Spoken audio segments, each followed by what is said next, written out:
In 1998, a strange thing happened in the tiny village of Intercourse, Pennsylvania.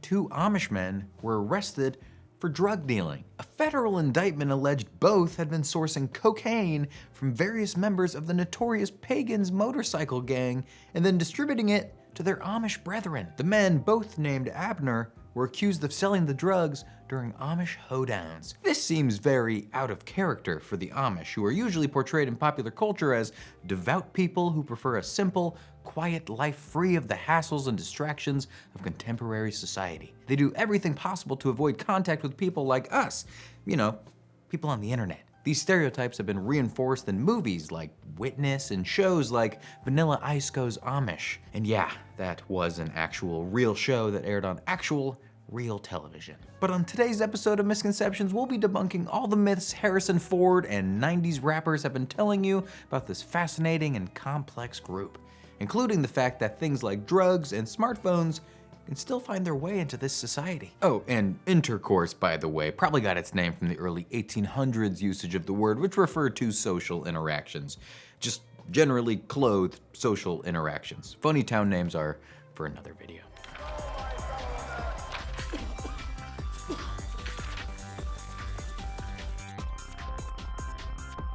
Hi, I'm Justin Dodd, and as I've just indicated, the idea that the Amish are absolutely untouched by the perils of modern civilization is not really accurate, nor is the belief that they've shunned all technological advancements. Granted, there's not much nuance to blasting lines at a hoedown, but for the most part, the Amish are far more complicated than you've been led to believe. Amish and Mennonite are synonyms.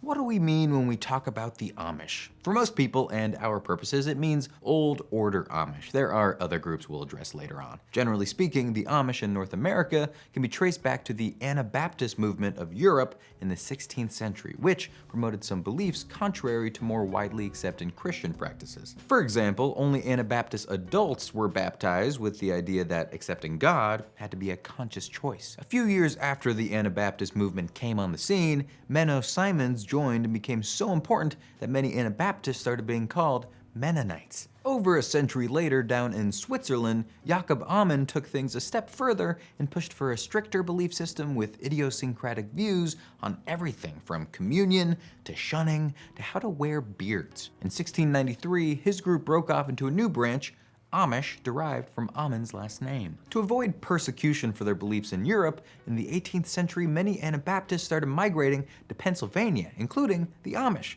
who were able to continue to live plainly, at least until the Industrial Revolution, which introduced challenges to their way of life. Starting in 1862, Amish communities across the country started to have a yearly gathering to discuss how to navigate this new world. Conservative elements felt marginalized at these meetings, so they started breaking off and declaring their preference for the Old Order, while the more liberal groups eventually merged with the Mennonites. The invention of the telephone in 1876 sparked renewed debate among the community. Pretty soon, cars and electricity were something the Amish had to grapple with, which brings us to our first persistent stereotype.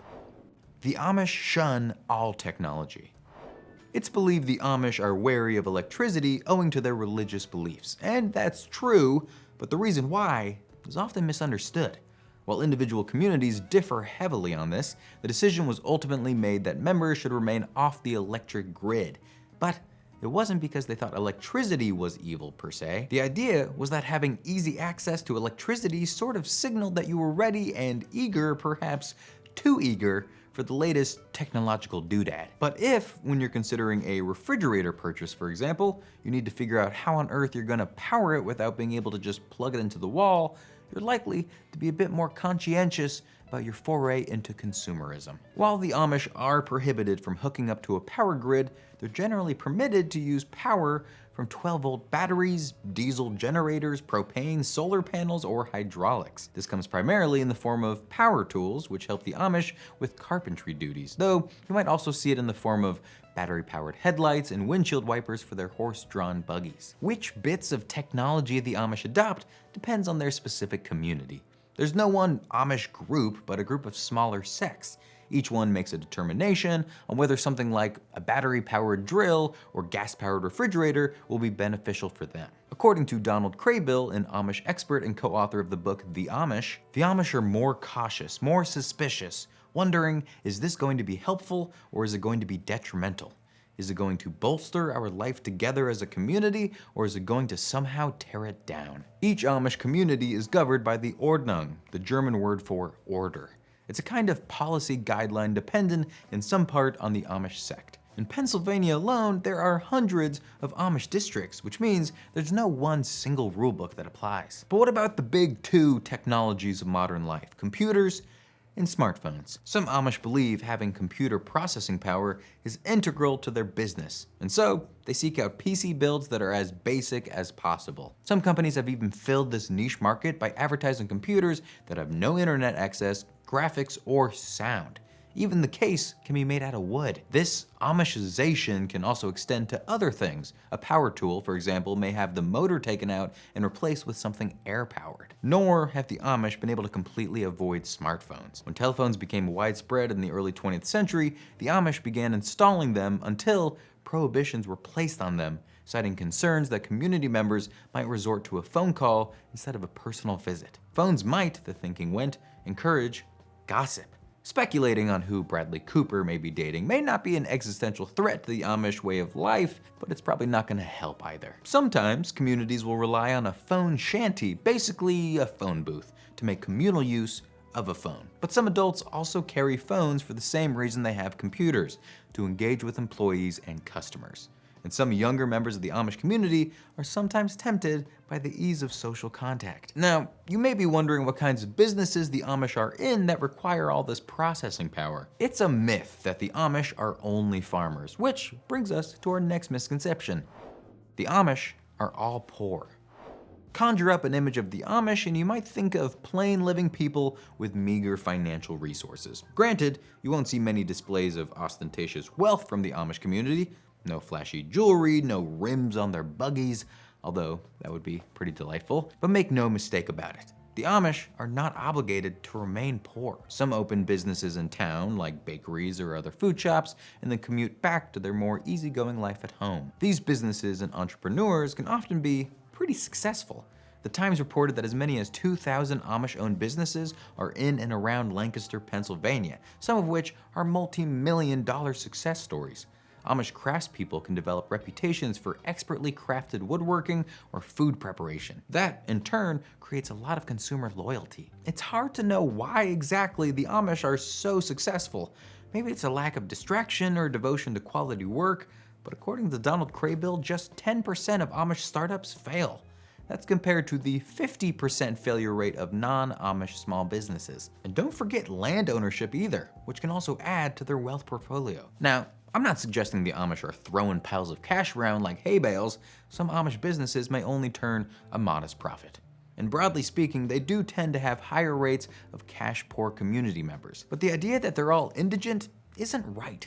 Because of their consumption habits and ability to support one another, relatively few Amish people rely on public assistance. Hardly any receive food stamps, for example. Amish communities often pool money to assist members in need, as in the case of a medical emergency. That's about the extent of their reliance on financial assistance. They frown upon debt. They also save a nice chunk of money by growing their own food, making their own repairs, and not running out to buy the latest iPhone. But if the Amish are running successful businesses in town, how are they getting there? Don't they avoid cars? Well, there's a workaround for that. The Amish don't drive.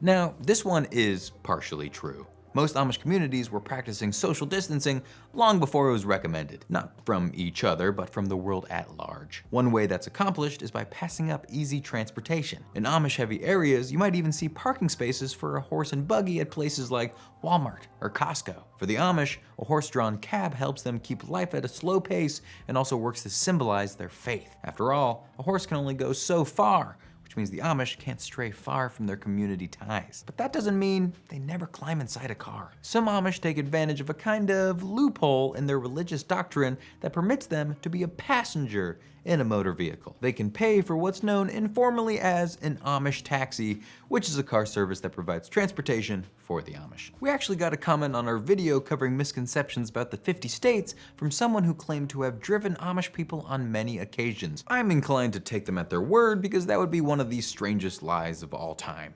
They pointed us towards another misconception. Some people say the Amish think photographs will steal their souls. Though it's true that the Amish are against prideful acts and might resist photography for that reason, that supernatural explanation seems to have been an outside invention. It's hard to account for every Amish person in every sect, but numerous experts on the community say they've never heard of that soul-stealing belief. As a general rule though, you should not be taking anyone's photo without asking for permission. Don't be a creep. Providing the Amish person in question doesn't own the car or operate it, riding shotgun is generally agreeable to community leaders. And obviously, the driver they hire can't be Amish. Where do they go? In addition to work, Amish may want to travel to go shopping, see family out of town, or just run errands. They might also use public transportation like a bus. Planes, however, are usually out of the question. If you do manage to spot an Amish person driving a car, you may have encountered an Amish Mennonite, a kind of hybrid faith that blends some of the conservative beliefs of the Amish with some more liberal ideas. Alongside beachy Amish, who are sometimes treated as the same, these groups also speak English, not Pennsylvania Dutch, and may also have more latitude when it comes to contemporary-looking clothing. But again, when most people, even most experts, say Amish, they mean Old Order Amish. There is one other motor vehicle exception. Some Amish teenagers are compelled to learn to drive or even purchase a vehicle for themselves. And while parents may disapprove, not all communities will prohibit it. It's part of the Amish tradition of letting younger members get a taste of the outside world, which you may have heard of. It's called Rumspringa, and it's not exactly spring break. Rumspringa is Amish gone wild. Rumspringa is a period of time in an Amish person's life, typically in their mid to late teens, when it's permissible to experience more of the outside world, to get a taste for modern society. If you believe the media, Rumspringa is also a time when kids are encouraged to drink, have premarital sex, and generally live out a John Hughes movie, all with the full consent of their parents. Yeah, not quite. Rumspringa, which usually begins at the age of 16, does indeed allow young Amish the freedom to step outside the boundaries of their Amish household and see new places or make new friends. But at no point do parents encourage their kids to binge drink or act irresponsibly. While kids can use Rumspringa to get slightly wild, they're still held accountable to their parents. And not all communities are as freewheeling as others. Some may simply allow kids to meet their peers in social settings. Others might just go swimming in a pool or listen to music. Most Amish teens who venture into this rite of passage don't wind up drunk or experimenting with drugs. The most indulgent thing they do could be walking into a bowling alley. Nor is Rumspringa, which means running around in Pennsylvania German, set up as some kind of ultimatum. It's not really designed as a last chance for young Amish to decide they don't want to officially become a member of the church, though some kids may make that decision on their own. Rumspringa is, in many ways, a method to satisfy their curiosity about the outside world so it doesn't come creeping up later in adulthood when their absence would be more damaging to their culture. The rite of passage also plays a role in finding a spouse.